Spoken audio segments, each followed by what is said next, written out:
Well, we want to look at a tricky passage tonight.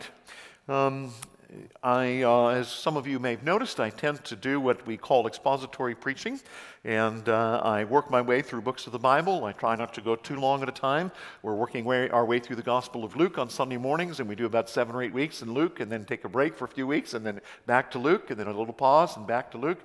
And there are a lot of advantages to that. One of the biggest advantages for me as your pastor is I think my responsibility is to teach you the whole counsel of God. And if you were to look at my laptop, there is this big, massive grid on Excel. And since we've been here, it'll be 10 years, a little later in August, that we've been here with you.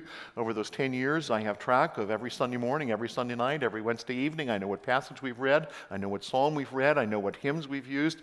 And I have this grid going. And then I have a second grid that is a grid of all the books of the Old and New Testament. And I've got a checklist, so I know which book we haven't dealt with yet. I know which one we've gone through twice. I know which one we're due to look at. And then I've got a third grid that overlaps that one. There's a list of about 60 or 70 important topics and doctrines that I want to get to regularly, and I make sure we talk about the Trinity regularly. I make sure we talk about some of those, and I sort of mesh all these three grids together. And there's a bunch of advantages to that. One of those is that it avoids me going to a hobby horse. It avoids me going back to the same passages over and over and over again that I like. And it's funny, no matter how good the preacher is, we always have a tendency to do that. I remember talking to a friend of mine, and he was telling me that he did this, that he spread regularly throughout the scriptures, and that he gave his people a good.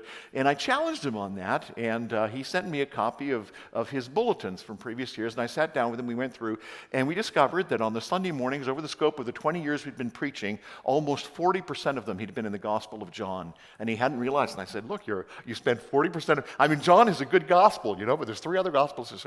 So I try very hard to go regularly right through the scriptures. And we've done that with the Psalms. The little psalter that I've handed out to you as a gift here at church, I discovered this a couple years ago because I was looking for a little psalter that I could write crib notes in. And this is my well-worn, beaten little psalter. Had it for about 3 years. And it's the one that I often read psalms from at bedtime and on the bus. If you catch me on the bus back and forth to the man, so downtown, I'm usually flipping through this.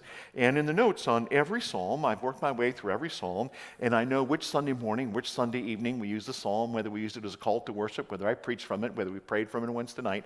And so I worked my way through all of the psalms, except there's 4 or 5 of the psalms that were still blank. And I was feeling kind of guilty because there's 4 or 5 of the psalms that just hit some hard verses, and they're just not easy verses to go to, and I feel like I'd kind of skipped them, and so I feel like I'd kind of failed you as a pastor because there are these hard psalms that we were avoiding because they were a little tougher. So we're going to go and take a look at 4 or 5 of these psalms over the course of the next couple of weeks into July, and it'll take us early into August. There's about 5 psalms that we haven't covered yet. And 5 or 6 of these psalms are psalms that we call the imprecatory psalms. It's a technical term. It's a theological term that we use. It comes from the word for an imprecation. It's a request made to God, but it's a really strong request, usually asking for revenge or vengeance or judgment. It's the psalmist is angry, he's upset, he's been hurt, he's been persecuted, and he doesn't just ask God for help, he asks God to do something to his enemies. And we're a little uncomfortable with that. It's not the kind of language that we use today. Now, surprisingly, the 5 or 6 imprecatory psalms that we're going to look at, even the worst of them, none of them are pure imprecations. Even the psalms that have a lot of revenge language, they don't just speak revenge. They actually pray and look to God's grace, and there's thanksgiving, there's praise. So already that says something interesting about the imprecatory psalms. None of the psalms of revenge we're going to look at are pure psalms of revenge. There's always sort of a looking to God and dependence on God in the middle of it. Now, and mind you, some of them are pretty tough. In a couple of weeks, we're going to look at Psalm 109. And in the heart of Psalm 109, there's a string of 8 or 9 verses that are, just listen to how it sounds. Starting in verse 6 in Psalm 109, appoint a wicked man against him. Let an accuser stand at his right hand. When he's tried, let him come forth guilty. Let his prayer be counted as sin. May his days be few. May another take his office. Incidentally, that's the line in 109 verse 8 that's quoted about Judas when they replaced Judas, let another take his office. May his children be fatherless and his wife a widow. May his children wander about and beg, seeking food far from the ruins they inhabit. May the creditor seize all that he has. May strangers plunder the fruits of his toil. Let there be none to extend kindness to him, nor any to pity his fatherless children. May his posterity be cut off. May his name be blotted out in the second generation. This is heavy stuff. And I mean, admittedly, Psalm 9 is probably the worst of those that we're going to look at. So it's dark and it's heavy stuff. In the psalm that we're going to look at tonight, Psalm 137, is particularly disliked because the final couple verses in Psalm 137 not only speak of violence and warfare, but they speak of violence done to children. And when we read that, we kind of recoil. We're uncomfortable with that. For many secular people who dislike religion, there's this feeling about that, religion is what's given us all this violence. People are violent and we do all this and everything's happening in the Middle East and there's all these wars and there's all this aggression and all this violence. It's all because of religion. If only we would grow up and put, religion aside, everything would be okay. And often when they try to point at the sins of the Bible and why the Bible is this old book that we shouldn't read anymore, they take a look at the ending of Psalm 137. They say, you see, this is a terrible, violent book. We should put it aside and stop reading it altogether. So one of the questions we're going to wrestle with together as we look at the imprecatory Psalms in the next couple of weeks is, why are they there? Why have we kept this apparently violent language in the Bible? The first reason is because the Bible pulls no punches. The Bible calls it like it is. It doesn't gloss over the imperfections of the world with a pair of overly optimistic rose-colored glasses. The Bible knows better than to say, well, we're basically good people, and if we tried a little harder, everything would be fine. And when I speak sometimes to a friend of mine who are a little offended by the language in the final verses of Psalm 137, as you'll see when we get to the end of the Psalms, it talks about killing children by dashing them against the rocks. People read this and say, this is awful, this is terrible. In our modern world, this doesn't happen anymore. We're a civilized culture. Well, to the people who tell me that, I have only two numbers for you. The first number is 1,308. This is the number so far of unmarked graves of indigenous children that we have found in the remains of the residential schools in Canada. 1,308 children who were basically starved, beaten, abused to death. Not in, 1609, not in 300 BC, but in the course of the last century. To those people who don't think that violence against children is something that we should talk about today, the other number I have is 74,155. Those are the number of children who were aborted in Canada in 2020, 74,155. In some cases, early in pregnancy, and in too many others, violently dismembered in vitro, sucked out through a tube, in several hundred of them through what we call partial birth abortions. The child is allowed to come partway out of the womb, and then a pair of scissors is pushed through the base of the skull to kill the child before he's naturally born. So to those people who say that, the last verses of Psalm 137 about killing children is not relevant to our day, I beg to differ. We have this in spades. Are the final verses of Psalm 137 gruesome and violent?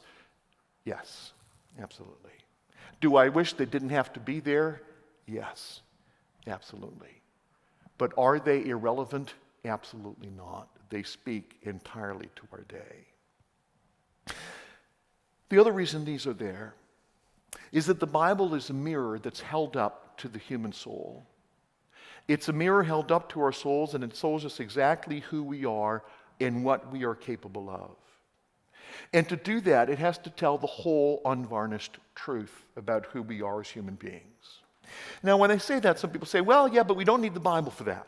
There's other great works of literature that tell us just how rotten and how terrible we are as human beings.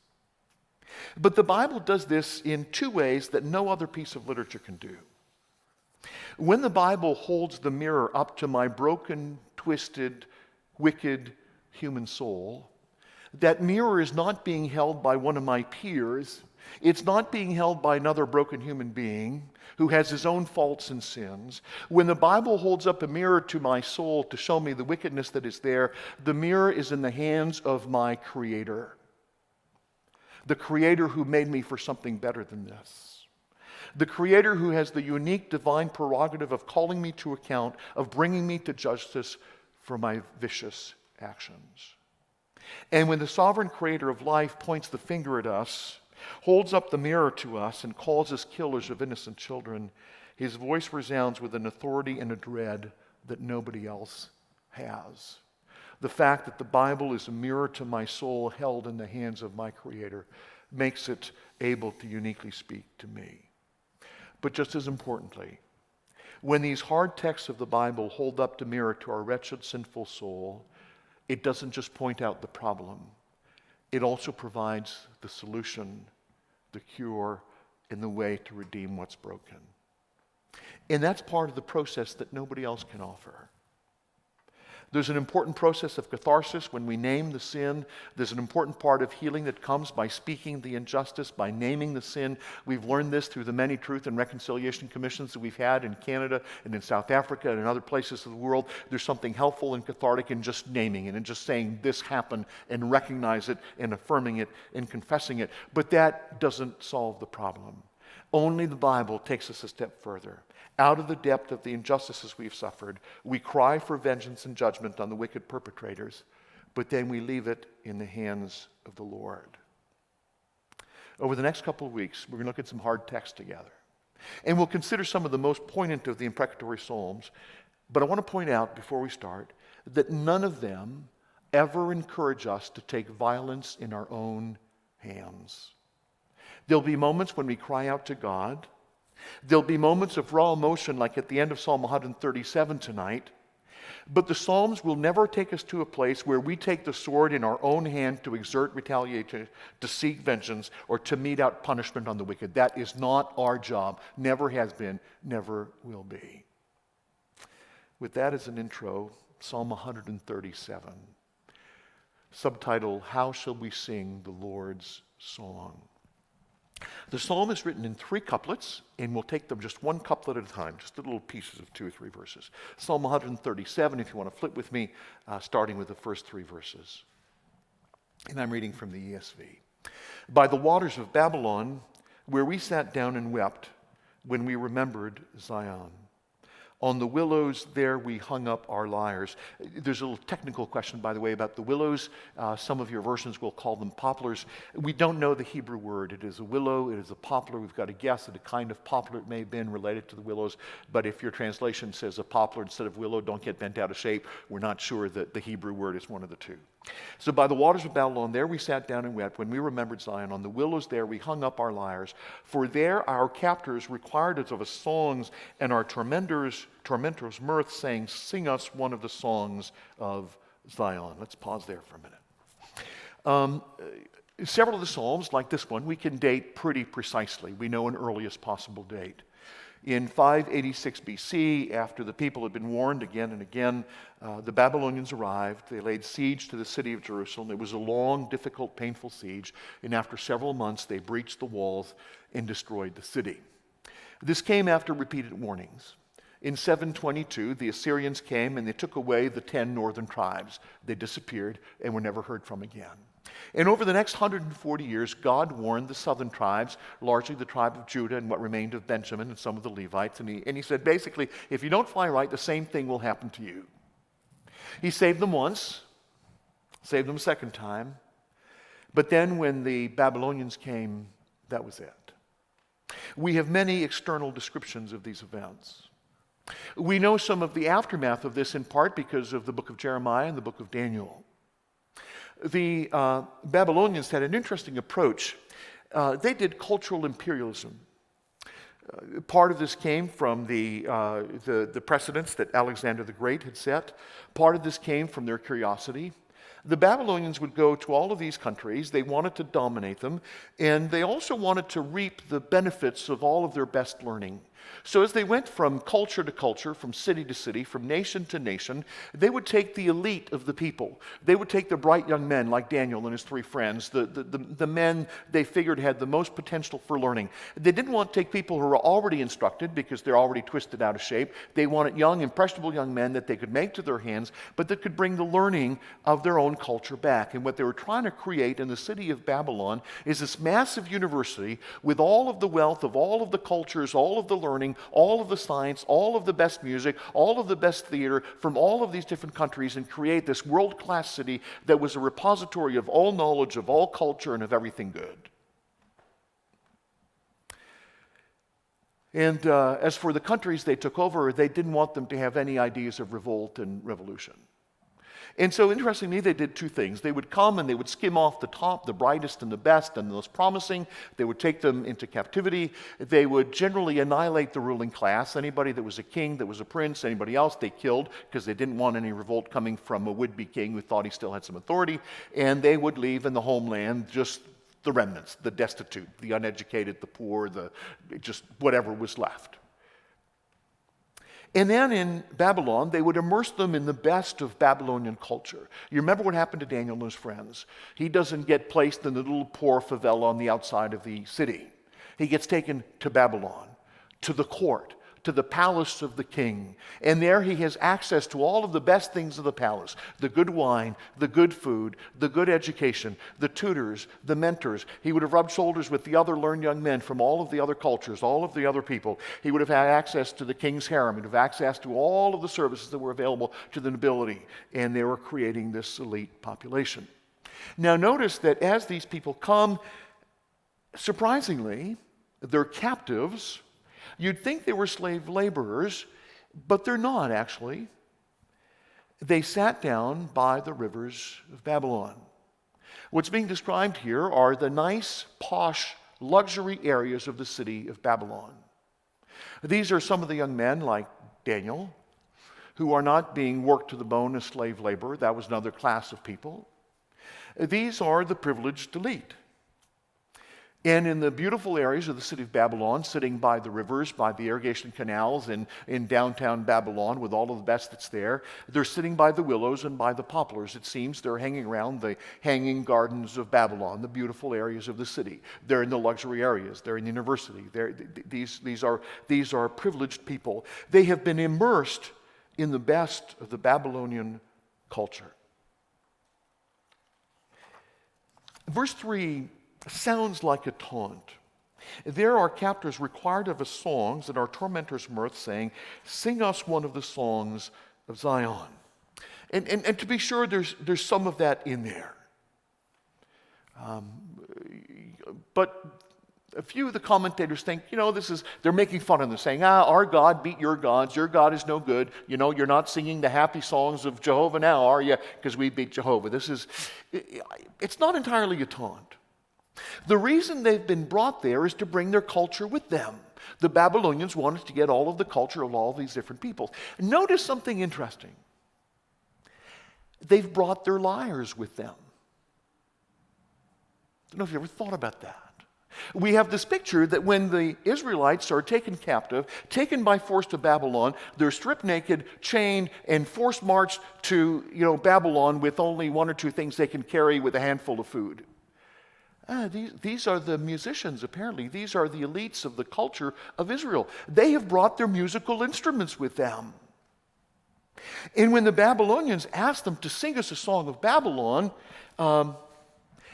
it's not so much a taunt as it is, this is, the blues festival in Babylon. This is the jazz fest in Babylon. And they want to put on a concert with all of the best music from all the different culture groups that they've assimilated. And these great, the best of the cream of the crop of the Israelite musicians, they've brought their instruments with them. And the Babylonians, how do you sing in Israel? These are the songs to our God. What do the sounds of your God sound like? But they won't do it. It's not just that their heart isn't in it. It's not just that they're saying, look, don't bother us. We're captives. We're captors. You want us to sing happy little ditties, and we're not going to do it because we're captors, and we're under protest, and we're brooding here, and we're not going to sing any happy songs for you. So forget it. And they hang their harps. Interestingly, they are making a theological statement. They are making a theological statement that I suggest to you suggests they have understood the lesson of the deportation and the captivity. When they were back home, they took their God for granted. They were committing idolatry. That was the major sin for which they were allowed to be deported and taken into captivity.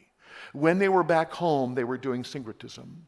They had accepted the idols and the gods from the surrounding nations. And by the time they're deported into captivity at the temple in Jerusalem, they weren't just worshiping Jehovah the Lord anymore. They were worshiping all of these other deities. They're all the Ashtaroth pole. They're all the worship sites to Baal all over the country. And God says, you've got to cut this out. You've got to cut out this idolatry, or I'm going to let you get taken to captivity. The Babylonians are coming. You get rid of these idols. They didn't, and the Babylonians came, took them away.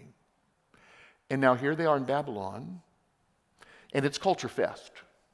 First we'll hear the great concert for Baal, and then the concert for Ashtaroth, and then the concert for Jehovah. And Tuesday night, there'll be songs from the temple in Jerusalem. And the Levites have learned the lesson to say, no. We don't do this. Our God is on a separate footing. And what really confirms it is the way the next couplet begins. Look at the beginning of verse 4. It's not just that they refuse to sing the happy songs of Zion. Listen to how they start, verse 4.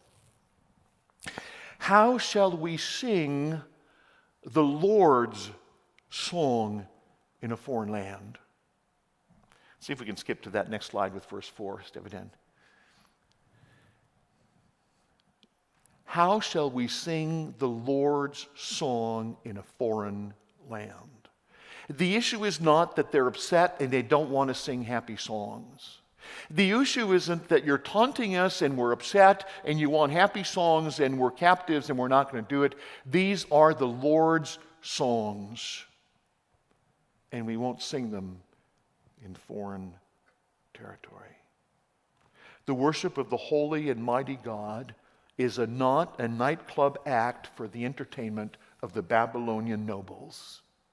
Aren't doing that. How could we sing the Lord's song in a foreign land?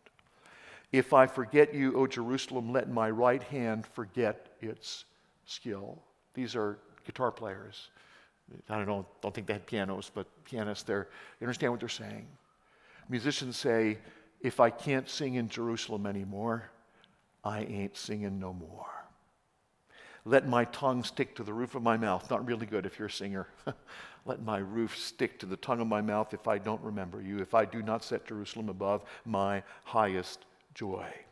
What made the Israelites who they were, what made the Levite songs so beautiful was not their musical skill, not their talent, not the fact that they'd studied at Juilliard under the best mentors. What made their talent what it was is the fact of who it was dedicated to. And once you take that out of the picture, you can forget everything else. In many ways, from landscape to living conditions, Babylon outdid Jerusalem. Better climate, better temperature, bigger city, better library, better music, better culture. Everything about Babylon beat Jerusalem hands down. Compared to what was going on in Babylon, Jerusalem was a backwater. And especially the portions that these elite captives would see.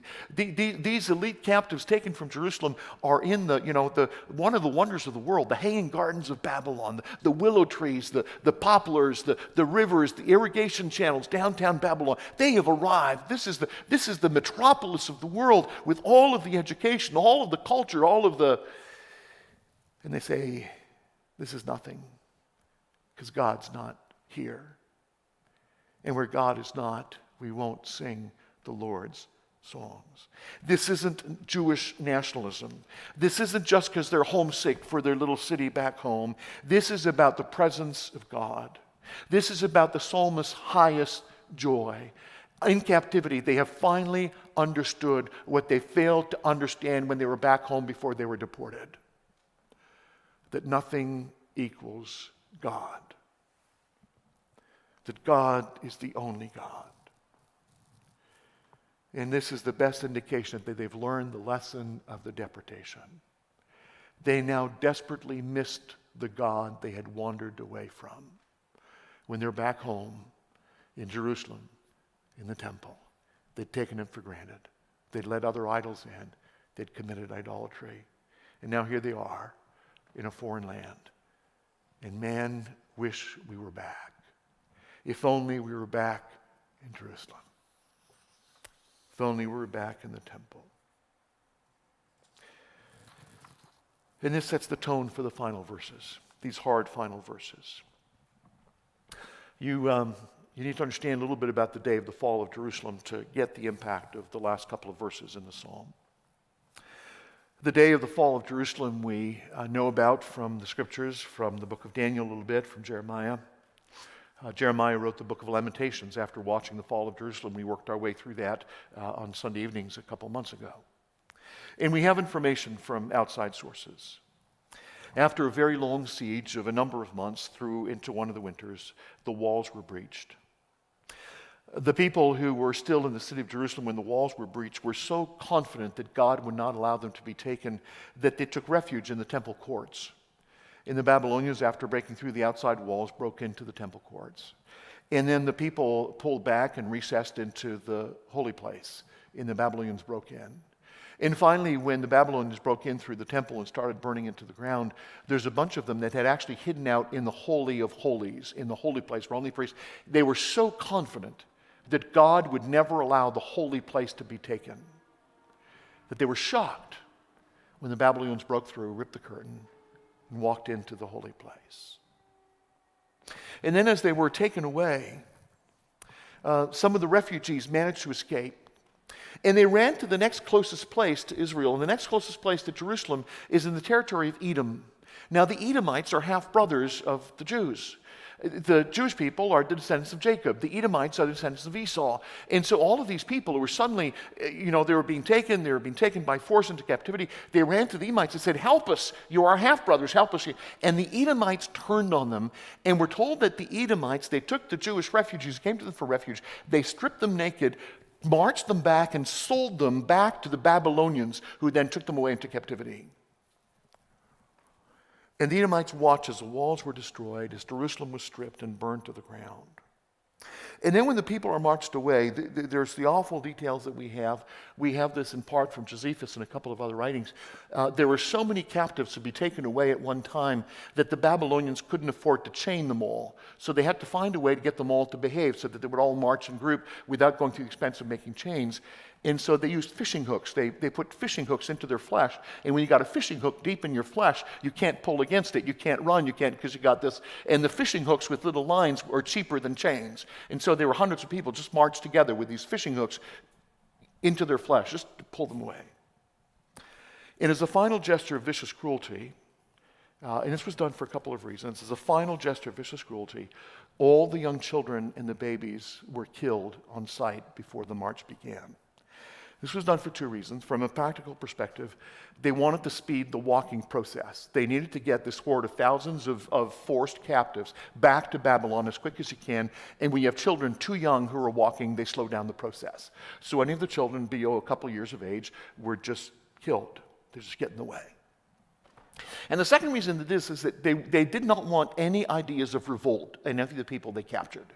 And so all the people they captured, so they wouldn't think of revolting, they wanted them to know, you're done, you're finished, there's no next generation, the next generation is done. And so on site, before they left the city of Jerusalem, they would kill as many of the young children as they could to say, you're done, you're finished. There's no children, there's no, progeniture, there's no great-grandkids, they're all in the easiest and safest way to do this, and without taking the time of putting them all to the sword for young children, is always to smash the skulls against the rocks. And so we have stories of some of the soldiers, just child after child, newborn child after newborn child, just killing the infants by smashing their heads against the rock as they were forced to march away from the city of Jerusalem.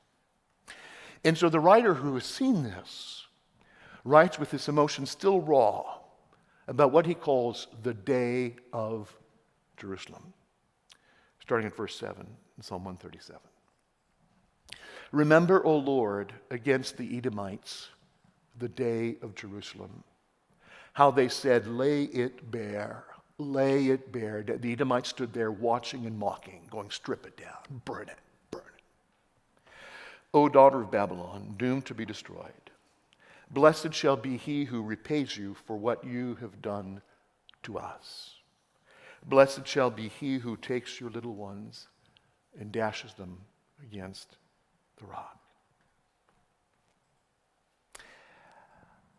As I said earlier, in none of the Psalms does the writer say, I want to do this. Give me a sword. I'm going to do this myself. I'm going to execute vengeance. The writer doesn't say, let me mount an army. I'll go and kill all the Babylonian babies. But he is pleading with God to remember the day of great calamity, to remember what the Edomites and the Babylonians did. Babylon, because of what she has done, we're told, is doomed for destruction. Her fate is already sealed. And so the psalmist's prayer is simply, God, what you're going to do it quickly. What you're going to do it quickly. Babylon's got this coming, just get over with. Execute vengeance. But then you say, just a minute here. How is Babylon responsible? Babylon is just fulfilling the will of God, right? Israel had strayed. They'd committed idolatry. God punished them. God punished them by sending them into captivity, and he used the Babylonians to do it. How are the Babylonians responsible? This is what God wanted.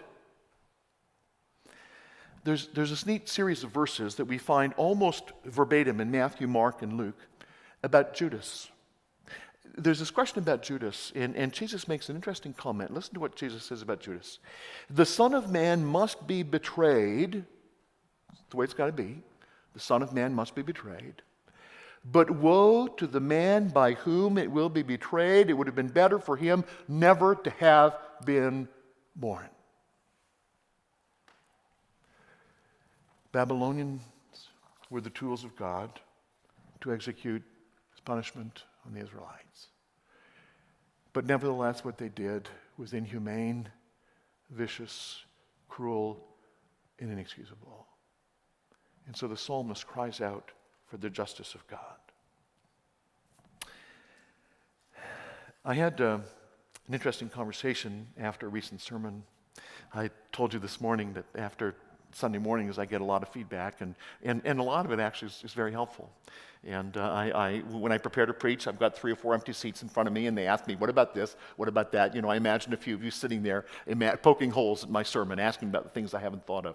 And a number of Sundays ago, earlier in the spring, I was preaching, and I made a comment about the redemption that we find in Christ, and encouraging everyone that as you feel your need for redemption, there's no one that is beyond the reach of the redemption of Christ, encouraging people. And somebody came to me after and made an interesting comment. He says, I appreciate your sermon this morning, but he says, I got to tell you, he says, the people I talk to at work, he said, their problem isn't really that they're looking for redemption, they don't know where to find it. Their problem is they don't think they need redemption. They think they're okay.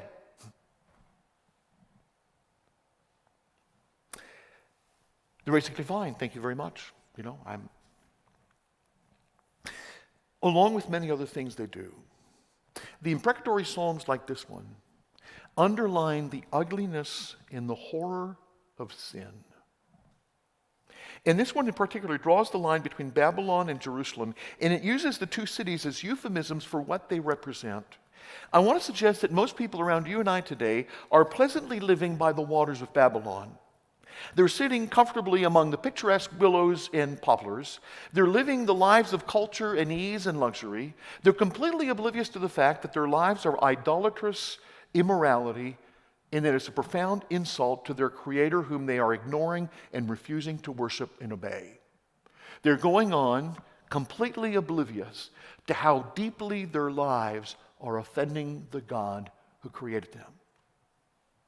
And they're quite comfortable with the kinds of compromises the Babylonians wanted. You bring your beliefs and your gods, I'll bring my beliefs and my gods. We'll mix it all together. We'll have a parliament of the world's religions. We'll all agree on the essentials, and we'll be good people together, and we'll make the world a better place. A little bit of your religion, a little bit of my beliefs, a little bit of yours, a little bit, and everybody will be happy. And they do this completely unaware of the horror of the sin they're committing, that there is a sovereign God whom they're ignoring, who they're resisting, and whose calls on their lives they're ignoring day by day, and the wrath that they're incurring day by day. But the day of judgment will come. And at the end of Psalm 137, the prayer of the psalmist is, Lord, there was the day of Jerusalem.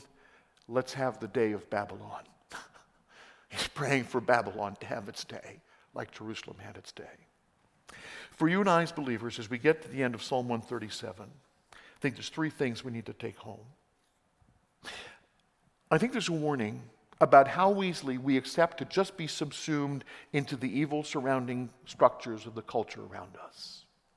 When you're stuck as a captive in Babylon, just play nice. Just get along.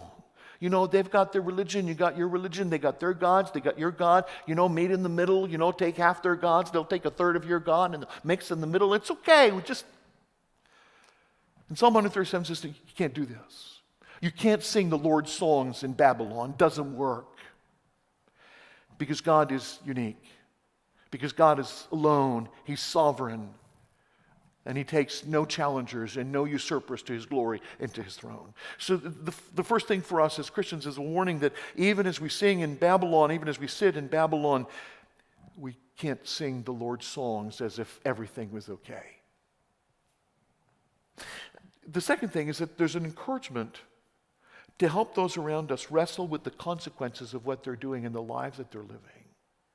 The people who don't realize that their Creator has a call on their lives, that their Creator has demands and expectations of them. And the third thing there is for us is comfort. There's a comfort. We know that it's tough right now. We know that we're captives in a foreign land. But judgment will come for the evil of Babylon that surrounds us, and even for the Edomites that turned around us. As sure as there was the day of Jerusalem, the day will come where there will be the day of Babylon in this evil system around us in which we live as captors and as exiles will be brought to judgment one day. Psalm 137. Amen.